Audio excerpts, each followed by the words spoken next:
अनेक दिवसानंतर आपण आज भेटत आहोत। मधल्या काळात तुम्हाला कुठलेच व्हिडिओ कंटेंट मी देऊ शकलो नव्हतो, त्याचं कारण मी तुम्हाला गेल्या व्हिडिओमध्ये सांगितलं आहे।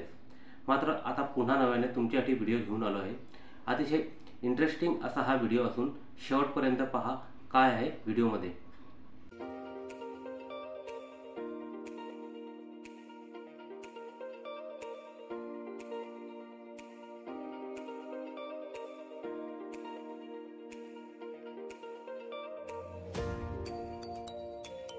नमस्कार मित्रांनो, स्वागत आहे तुमचं देशी भटक्या चॅनलमध्ये।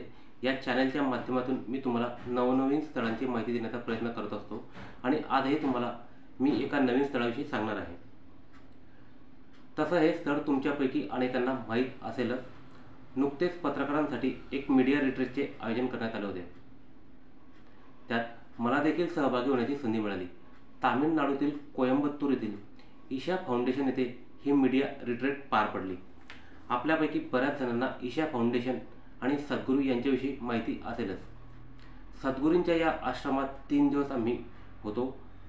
योग, अध्यात्म आणि वैचारिकतेची एक अनोखी प्रचिती या निमित्ताने आम्ही येथे घेतली।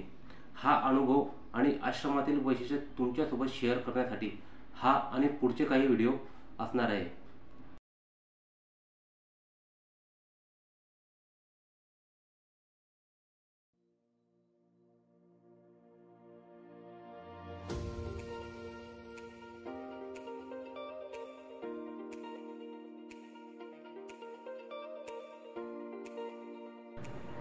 जंगलाच्या मधोमध हे आश्रम असल्याने या ठिकाणी मोरांचा स्वच्छंद वावर असतो।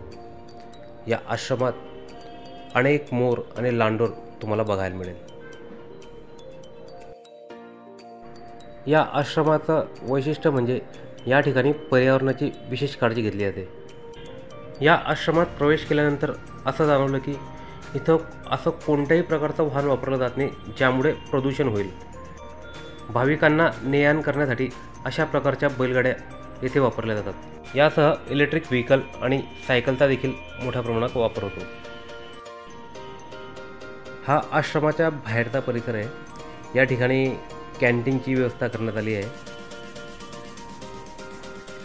या ठिकाणी नाश्ता किंवा चहाचा आस्वाद घेता येतो। या आश्रमाचं वैशिष्ट्य म्हणजे तरुण पिढी मोठ्या प्रमाणात या आश्रमासोबत जोडली गेली आहे। विशेषतः विदेशी तरुण देखील या आश्रमाशी मोठ्या प्रमाणात जोडले आहेत।